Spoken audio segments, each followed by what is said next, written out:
अतरतो अनोनी। सबसे पहले हम उन महानुभावों को, उन बुद्धिजीवियों को, उन महापुरुषों को नमन करते हैं जो आज के दिन को हमको दिया है, जैसे तालम रुब्बो जी, मोकरिबा, तायन्योरी जी, जो इन सब को उन्होंने indigenous faith and culture society of Arunachal Pradesh जो 28 दिसंबर आपका 1999 में इन्होंने स्थापना किया और 31 दिसंबर को उन्होंने दोनी पोलो डे एवं जो इंडिजिनस फेथ डे का रूप में मनाने का शुभारंभ किया। लेकिन आगे जाके उनको हमें लगा कि ये जो 31 दोनी पोलो डे सिर्फ हमारे जो अरुणाचल में बहुत ही जनजाति है, दोनी पोलो के सिर्फ 5 कम्युनिटी है और उनके अलावा और 100 से ज़्यादा कम्युनिटीज़ है जो अपने पूर्वजों के जो दिखाए हुए रास्ता को, मान्यता को मानते हैं। इसलिए उन लोगों के लिए भी एक साथ माने करके आज के जो 1 दिसंबर को इंडिजिनस डे 2013 से हमने शुभारंभ किया। तो उन लोगों को हम सभी का नमन करते हैं। हमारे जो बुद्धिजीवियों ने सोचा, समझा और देखा, एहसास किया कि हमारे भी एक ऐसा एक दिन होना चाहिए जहां में हम अपने पूर्वजों का पुरुषार्थ का चर्चा करें, हमारे संस्कृति का अच्छाई के लिए जो ज्ञान है, उनके जो नॉलेज है, उनके जो अच्छाईपन है, उसके बारे में हम चिंता करें और चर्चा करें ताकि हमारे जो आने वाले जनरेशन है, जो यंगर जनरेशन है, उन तक ये संदेशा पहुंचाए। क्योंकि आज ऐसा प्रतीक हो रहा है कि जो हमारे असली जो संस्कृति का जो नेम है, संस्कृति का वैल्यूज है, उनको तोड़ मरोड़ कर दिखाया जा रहा है। इसलिए हमारे पूर्वजों ने सोचा कि हम ऐसा एक दिन होना चाहिए, हमारे संस्कृति का सच्चाई को, हमारे धर्म का सच्चाई को लोगों को समझाने का मौका मिलना चाहिए और इसको कैसे आज आधुनिक जीवन में उसका उपयोग कैसे लाया जाए, उसका चिंतन मंथन करना चाहिए। ऐसा एक दिन होना चाहिए करके उन्होंने सोचा, समझा और आज का दिन को इंडिजिनस फेथ द्वारा उन्होंने हमको मनाने का अवसर दिया। उन सभी को कोटि कोटि प्रणाम। आज आप देख रहे हैं कि हमारे जो यंगर जनरेशन है वो हमारे ट्रेडिशन कल्चर से वंचित है, क्योंकि वो आगे दूर जाके पढ़ते हैं, दूर जाके दूर दराज में रहते हैं, शहरों में रहते हैं। वो हमारे ट्रेडिशन कल्चर के जितने भी जो नॉलेज है, जो ज्ञान है, उससे वंचित रहते हैं। उसका मौका फ़ायदा उठाते हुए आजकल आप देखने को मिल रहा है कि इस तरह का प्रदर्शन कर रहा है, इस तरह का प्रस्तुत कर रहा है जो हमारा ट्रेडिशन कल्चर, मानो ये हमारे जो संस्कृति है ये वेटिकन सिटी से शुरू होके आया है, मानो वो जेरूसलम से शुरू होके आया है और ये गलत है। और इस सच्चाई को हमें इस सच्चाई को जो हमारे जो समाज के जो बुद्धिजीवी लोग हैं आगे आके उसको करेक्शन करना चाहिए। हमारे लोगों को, आने वाले जनरेशन को बताना चाहिए सच्चाई क्या है। क्योंकि हमारे जो संस्कृति है, हमारे जो पहचान है क्यों, किस लिए?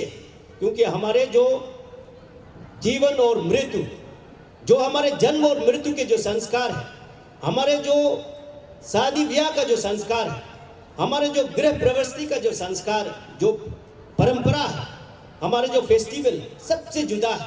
इस तरह का कोई दुनिया में कहीं नहीं करता है जिस तरह का हम करता है। इसलिए हमारे वो पहचान है और उसको करते हुए, उस परंपरा को निभाते हुए वहाँ पे चैंटिंग किया जाता है, वहाँ पे रिसाइटेशन किया जाता है, लोक संगीत गाया जाता है कि उसका जो मीनिंग है, उसका जो मतलब है, उसका जो ज्ञान है, उस लोक संगीत में, उस चैंटिंग में हमारे जो जीवन के जो नॉलेज है, हमारे जो जीने की जो कला है, जीने की जो ज्ञान है, वहाँ छुपा हुआ होता है।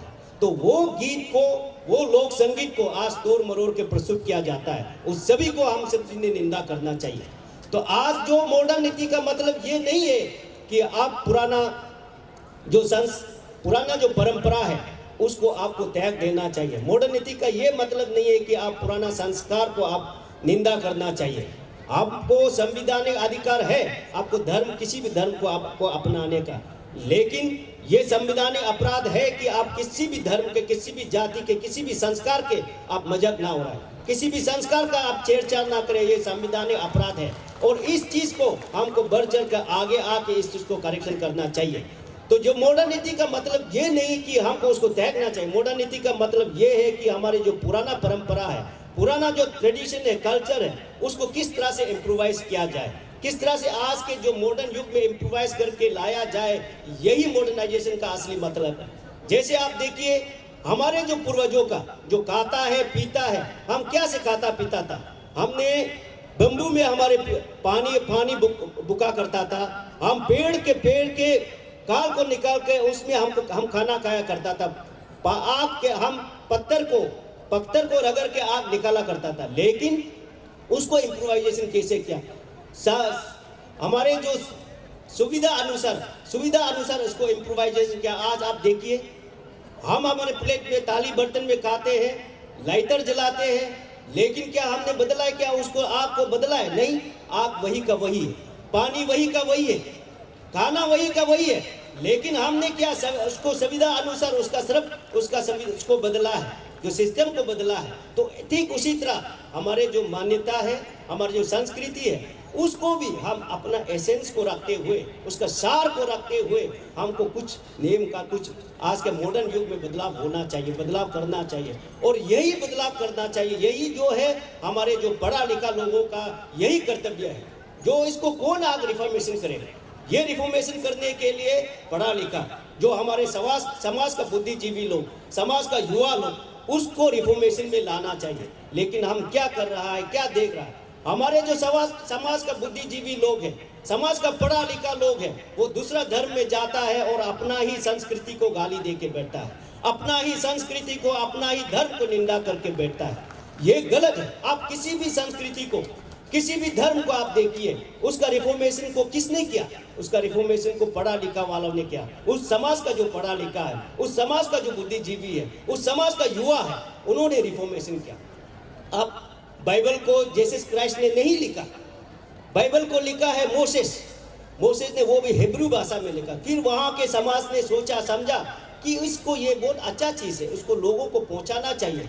तब जाके विलियम जॉन उन लोगों ने उसको कैम्ब्रिज में पढ़ने के बाद उन लोगों ने उसको इंग्लिश में ट्रांसलेट किया और अभी कई लैंग्वेज में ट्रांसलेट कर दिया। उसी तरह आपका रामायण को राम ने नहीं लिखा, रामायण को वाल्मीकि ने लिखा। तब जाके फिर हिंदू समाज ने सोचा कि उसको सिंपल लैंग्वेज में बनाना चाहिए, सभी को समझ में आना चाहिए। तब जाके उसको हिंदी में इंग्लिश में उसको ट्रांसलेट किया। उसी तरह महाभारत को आप देखिए, महाभारत को श्री कृष्ण ने नहीं लिखा, गीता को श्री कृष्ण ने नहीं लिखा, उसको वेद व्यास ने संस्कृत में लिखा। बाद में जाके हिंदू समाज का विद्वान लोग, पढ़ा लिखा लोग, नौजवान लोग आगे आके नहीं, इस चीज़ को और बढ़ावा देना चाहिए और सिंपल लैंग्वेज में ट्रांसलेट करना चाहिए करके उसमें हिंदी में इंग्लिश में ट्रांसलेट किया। तो हमारे समाज में भी हम क्यों ना इस तरह का करता है? हर धर्म का ऐसा, आप बुद्धिज्म का ले लीजिए, मुस्लिम का ले लीजिए। प्रोफेट मोहम्मद ने कुरान को नहीं लिखा, बुद्धा ने त्रिपिटका को नहीं लिखा, उनको लिखने वाला वहाँ का समाज, वहाँ का पढ़ा लिखा, उसको सुन के, वो उसका बुद्धा का ज्ञान को लेके, वो प्रोफेट मोहम्मद का ज्ञान को लेके उसको उन्होंने लिखा, उन्होंने अच्छा से लिख के लोगों को पहुँचाया। तो ये काम जो है हमारे पढ़ा लिखा लोगों का है, हमारे युवा लोगों का है। तो हमको भी इस तरह से करना चाहिए। हमारे पुजारी लोगों का इतना अच्छा ज्ञान है, हमारे लोक गीत में इतना अच्छा ज्ञान है, हमारे परंपरा में अच्छा ज्ञान है, उसको आज हम पढ़ा लिखा होकर हम युवा लोग उसको ट्रांसलेट करना चाहिए, उसको लिखना चाहिए। ऐसा नहीं करके बल्कि हम उसको गाली दे के बैठता है, निंदा करके बैठता है कि हमारे तो डॉक्यूमेंटेशन नहीं है, हमारे तो स्क्रिप्ट नहीं है। हमारे जो पूर्वजों स्क्रिप्ट नहीं होने से भी, डॉक्यूमेंटेशन नहीं करने से भी, इतने सदियों से वो हमारे जो संस्कृति को बचा के रखा, हम तक पास करके आया। तो आज हम पढ़ा लिखा है तो हम उसको क्यों ना हम उसको डॉक्यूमेंट करना चाहिए, हमें उसको डॉक्यूमेंट करना चाहिए, हमें उसको पढ़ना लिखना चाहिए। और हमारे समाज में इस तरह का लोग हैं जो इस चीज़ को, हमारे पुजारी का जो नॉलेज है, पुजारी का जो चैंटिंग्स है, हमारे जो लोकगीत है, लोक संगीत है, उसको लिखता है, उसको अच्छी तरह से लिखता है, उसको भी निंदा किया जाता है। हम जैसे रिफॉर्मेशन में पहले हमारे पूर्वजों क्या करता, जंगल में जाके, नदी में जाके वहाँ पूजा पाठ करता, प्रकृति का पूजा करता था। आज हम मॉडर्न युग में उसी पूजा को, उसी चैंटिंग को हम नमलों बना के, गंगिन बना के, मेदर नेलो बना के हम मना रहा है, ये रिफॉर्मेशन। और उसी को निंदा किया जाता है, ये क्रिश्चियनिटी से नकल है, ये हिंदू से नकल है।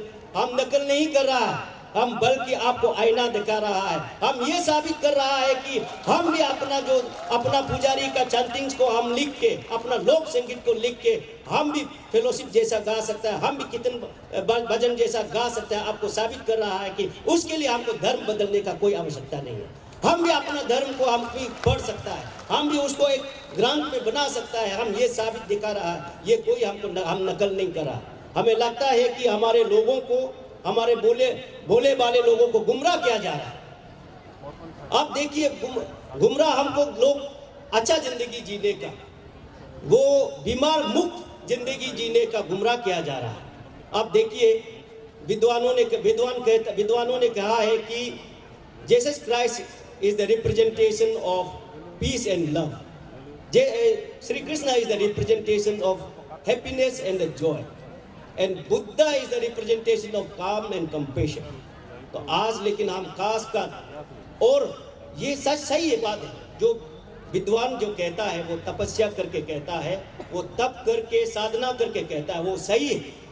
अगर मैं कहूँ कि Jesus Christ is not the representation of love and peace, अगर मैं कहूँ तो मेरा पढ़ना लिखना वो गलत है, वो बेकार है। मैं सबसे दुनिया का बुद्धू आदमी हूँ। हम मानता है जीसस क्राइस्ट जो is representation of love and peace, लेकिन उसका जो अनुयायी है, उसका फॉलोअर्स है, वो कितना इस बात को ताल्लुक रखता है, इस बात को हमको गौर करने का है। खासकर हमारे प्रदेश में, अरुणाचल में आप देखेंगे कि आज सोशल मीडिया में जितना गंदा से गंदा गाली देता है, जितना लोग खराब से खराब बददुआ देता है, मैं पूरा नहीं कहूँगा लेकिन ज़्यादातर उनका फॉलोअर्स है।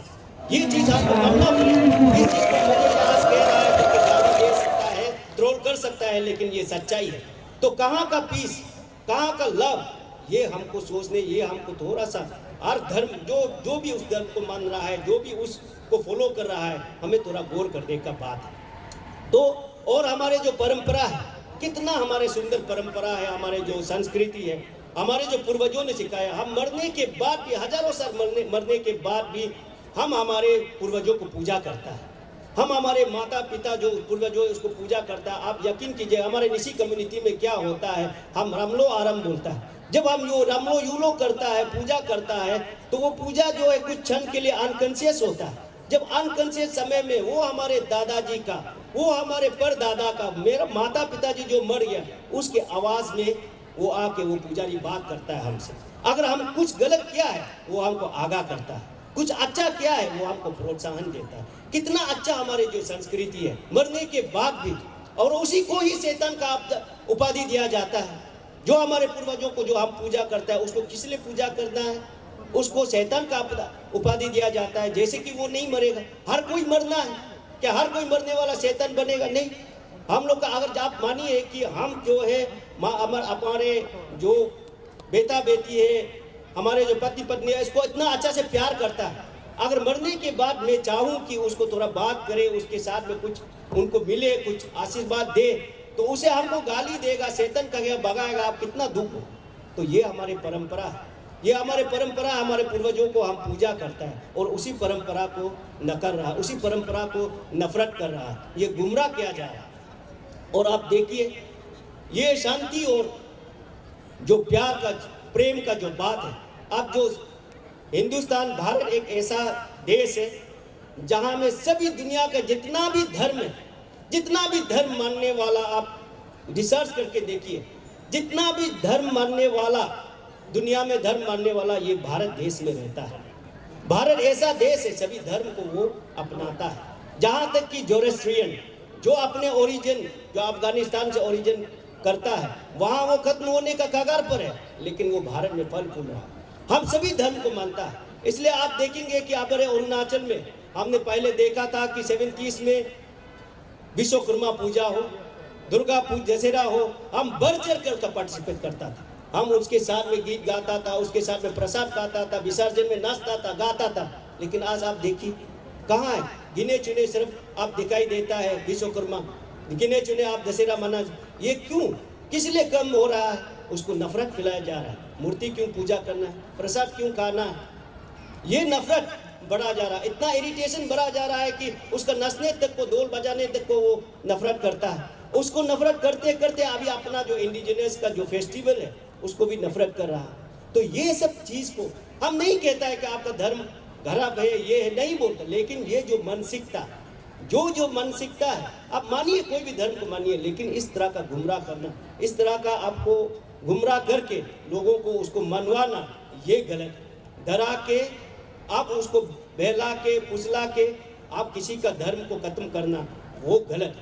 डरा के आप देखिए कोई कैंसर बीमार हो जाता है, ठीक है, आप वो कैंसर बीमार वाला को पूजा कीजिए, आप उसको जो भी जहाँ में भी धर्म ले जाना है दीजिए, लेकिन वो पूरा कैंसर बीमार का जितना भी परिवार है, जितना खानदान है, उसको आप पहले कन्वर्ट कीजिए, तब आपका वो बीमार ठीक होगा। ये कहाँ का लॉजिक है? ये आप हम गलत हो सकता है, आज आपको हम कल ही आपको देखेंगे कि आपको बहुत गाली दे सकता है, ट्रोल कर सकता है, लेकिन ये सच्चाई है, और इस सच्चाई को कहीं ना कहीं कभी ना कभी दिन आपको सुनना पड़ेगा। ये सच्चाई है, ठीक है, आप धर्म मानिए, जो भी मानिए, लेकिन इस तरह का डरा के ऐसा करके आप धर्म नहीं, आप किसी का धर्म को इस तरह का डरा के किसी धर्म को आप इस तरह का बहला के फुसला के खत्म करता है, ये सरासर पाप। अगर जैसे प्रकृति का ये नेम है, जैसे करनी वैसी भरनी, आप आज सोच रहा है कि किसी का धर्म को, किसी का विश्वास को आप खत्म कर रहा है, आप बहुत अच्छा कर रहा है, आप ऐसा सोच रहा है, काल ऐसा दिन आएगा आपका भी इसी तरह का खत्म होगा। तो इसलिए ये सब चीज़ को हमें समझना चाहिए। हमारे जो संस्कृति को हम क्यों अपना अच्छा करने के लिए वो किस लिए, जब हम संस्कृति का बात करता है, धर्म का बात करता है, लोग हमें कहता है कि संस्कृति का बात करते रहता है, धर्म का बात करते रहता है, इससे आपको क्या मिलता है? इसके हमारे जो संस्कृति में, हमारे धर्म में, हमारे जो युवा बैठे हैं, उन लोगों को खासकर ये चीज़ को समझना चाहिए। इसको इसलिए हम लोग हमेशा संस्कृति का इम्पोर्टेंस देता है, हमारे धर्म का इसलिए इम्पोर्टेंस देता है क्योंकि इसमें हमारी ज़िंदगी छुपा हुआ है, इसमें ज़िंदगी का जो रहस्य छुपा हुआ है। सबसे पहले जो अपना धर्म को मानता है, जो अपना पूर्वजों को जो पूजा करता है, जो अपना माता पिताजी को मानता है, वो अपना संस्कृति, जो माता पिताजी ने जो संस्कृति जो किया था, उसको वो गर्व महसूस होगा, उस समाज को वो गर्व महसूस होगा, वो माता पिताजी को वो पूजा करेगा। और जो माता पिताजी को प्यार करता है, जो अपने पूर्वजों को प्यार करता है, और जो अपना संस्कृति को गर्व महसूस होता है, जो अपना समाज को गर्व महसूस होता है, वो इंसान गलती नहीं करेगा। क्योंकि वो गलती करने से उसको लगता है कि उसको लगेगा कि मेरा माता पिताजी को दुख होगा, मेरा समाज को दुख होगा, मेरा समाज बदनाम होगा, मेरा संस्कृति बदनाम होगा, मेरा धर्म बदनाम होगा, इसलिए वो गलत नहीं करता। और किस लिए हमारे धर्म को मानने के लिए हम नहीं कहता है कि हमारे धर्म, हम कभी भी हमारे ये जितना भी ट्राइबल कम्युनिटीज़ का जो धर्म है, उसमें कभी भी हमारे ट्रेडिशन नहीं है कि हमारे धर्म में लोग आए, बिल्कुल ऐसा नहीं है। हम सिर्फ ये चाहता है कि हमारे धर्म में जो रहने वाले वो किसी धर्म में ना जाए, अगर चला भी गया तो वापस आए।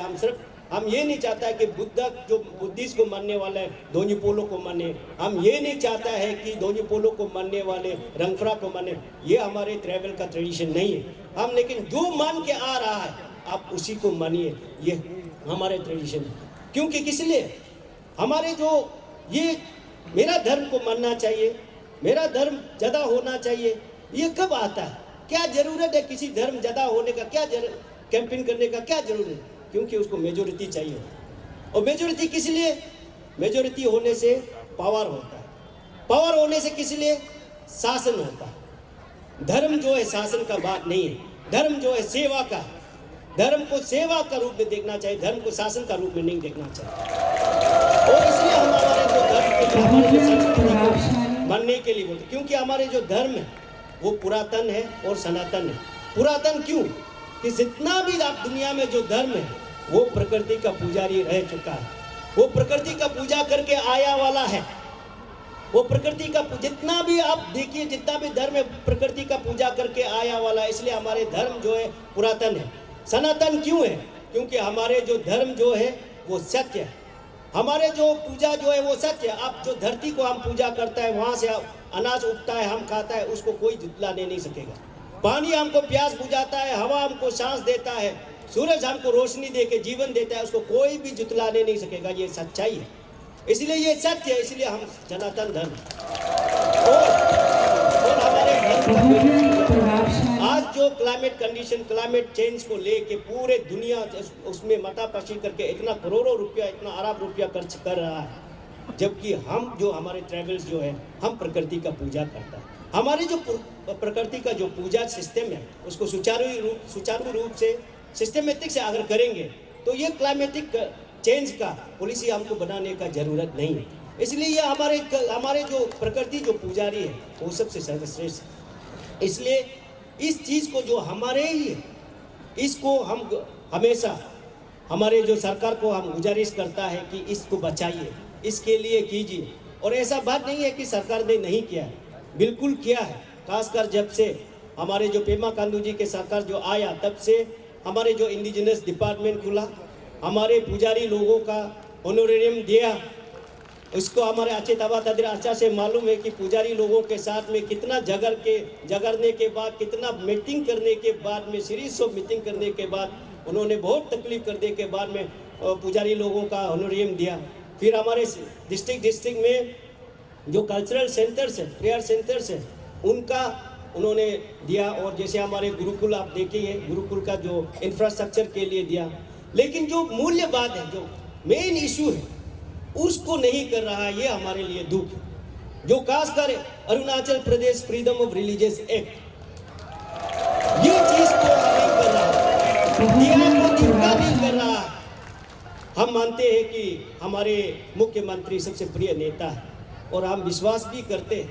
हमें जब से उन्होंने अपने पद संभाला है, हम काफ़ी हमारे उम्मीद जागा है।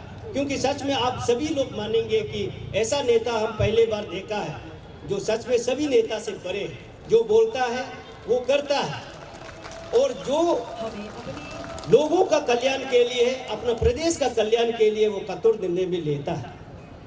इसलिए उस उम्मीद के साथ में, लेकिन हम भी अभी 10 साल होने को है, आपको हाथ पांव जोड़ के बैठा है कि सर हमारे जो अरुणाचल प्रदेश फ्रीडम और रिलीजियस एक्ट को आप कुछ कर दीजिए।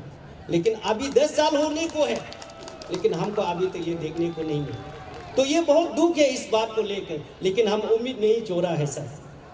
और हमारे जो दिया के जो मंत्री है, वो मंत्री बनने से पहले हमारे लीडर थे जो इंडिजिनस, आज हम इंडिजिनस फेथ डे मना रहा है, हमारे जो लीडर रहा, ये दिया डिपार्टमेंट भी आज हमारे जो मंत्री साहब ने ही हमें मुख्यमंत्री का चैम्बर में लेके ये डिपार्टमेंट का प्रपोजल रखा है। आज वो मंत्री है, वो मंत्री होते हुए भी जो हमने इनिशियल में जो ओरिजिनल हमने दिफका का department of indigenous faith and culture affairs जो ओरिजिनल रखा था, तो इसको अभी तक नहीं कर रहा है, दिया बन के रहने दे रहा है। ये हमारे दुख है। तो हमें लगता है कहीं ना कहीं पॉलिटिशियन करने के बाद बदल गया क्या, पहले हमारे इंडिजिनस थे। तो इस चीज़ को हमको देखना है, इस चीज़ को हमको करना है। और हम जैसे मैंने कहा कि हम सभी उम्मीद अभी तक नहीं छोड़ा है सर। आपके जो न्याय पर, आपके जो कर्म पर हम विश्वास है, कभी ना कभी दिन ये पक्का होगा। और हम हारे नहीं है, क्योंकि हम सच्चाई के साथ में, और सच्चाई कभी हारता नहीं है, सच्चाई कभी मिटता नहीं है। हम जरूर विश्वास करता है कि ये जो Arunachal Pradesh freedom of religious act कभी ना कभी दिन लागू होगा, दिफका जो है कभी ना कभी दिन जरूर बनेगा, ये हम उम्मीद करता है। और इसके लिए सभी ने सपोर्ट करना चाहिए। आजकल हमारे जो इसमें किसी धर्म के लिए, किसी धर्म का अगेंस्ट नहीं है, ये हमारे जो धर्म के लिए, हमारे जो इंडिजिनस धर्म के लिए, इंडिजिनस जो कल्चर को बचाने के लिए। लेकिन हम जब इस तरह का मनाता है तो उसको भी अपोज करता है। आज का काल भी आप देखेंगे कि हमारे जो इफ्साब के जो वॉलंटियर्स ने पूरा फ्लैग लगाया, वहाँ से यहाँ तक फ्लैग लगाया, उसको भी उकर दिया। तो कभी कभी हम देखते हैं कि बहुत सा पॉलिटिक पार्टी का भी फ्लैग लगाते हैं और अन्य कार्यक्रम का भी फ्लैग लगाते हैं, कभी उतारते हुए देखा नहीं है। लेकिन हमारे दोनों पोलों का फ्लैग लगाया है, उसको उतार दिया, तो ये भी गलत है। तो उसको अगर हो सकता है, रूल कानून में हो सकता है, लेकिन आज का दिन में ऐसा करने से हमको दिल दर्द होता है। हमें लगता है कि आप भी मेजोरिटी माइनॉरिटी को देखते हुए इस तरह का कर रहा है, क्या हमें भी लगता है। तो इस तरह का नहीं करना चाहिए। तो ये हमारे जो प्रदेश है, अरुणाचल प्रदेश है, ये सूर्य का प्रदेश है, ये दोनों पोलों का प्रदेश है। यहाँ पे दोनों पोलों मानने वाला को, सिर्फ दोनों पोलों मानने वाला को पहला स्थान देना चाहिए, पहला प्रायोरिटी देना चाहिए। उसी के लिए, उसको बचाने के लिए ये प्रदेश बनाया गया है। तो हम प्रार्थना करता है कि हमारे जो जितने भी जो आज के गेस्ट आए हैं और जितने भी लोग हैं, मेरे बात से आपको बुरा लगा हो ना लगा हो, लेकिन हमारे जो दिल की बात है, अगर मैं नहीं कहूँ तो कोई ना कोई ज़रूर उसको कहेंगे, और उसको कहना भी चाहिए। जो गलत है तो गलत है, उसको कहना चाहिए। उसके लिए हमको कोई लड़ने झगड़ने का बात नहीं है। लेकिन ये समाज आज इस तरह से इस राह पर चल रहा है, इसको हमें नियंत्रण करना चाहिए। उसको सभी ने, सभी धर्मों ने सोचना चाहिए, मिलजुल कर रहना चाहिए। और मिलजुल कर रहने का मैं हमेशा कहता हूँ, हमारे जो संस्कृति है, हमारे जो परंपरा है, यही हमें सिखाती है कि सबसे मिलजुल कर रहना चाहिए। तो मैं अंत में सभी को आनेदोनिया अतोपोलो से प्रार्थना करता हूं कि जो भी यहाँ पे आए अपने घर में लौटे, सही सलामत लौटे। और हमारे जो जितने भी गेस्ट यहाँ पे आए, आपके जो भी जितने भी आपकी मनोकामना है, वो आनेदोनिया आपको पूरा करे। इसी प्रार्थना के साथ और इसी आशा के साथ में मैं अपना भाषण को यहीं समाप्त करता हूँ। अतरतो आनेदोनिया।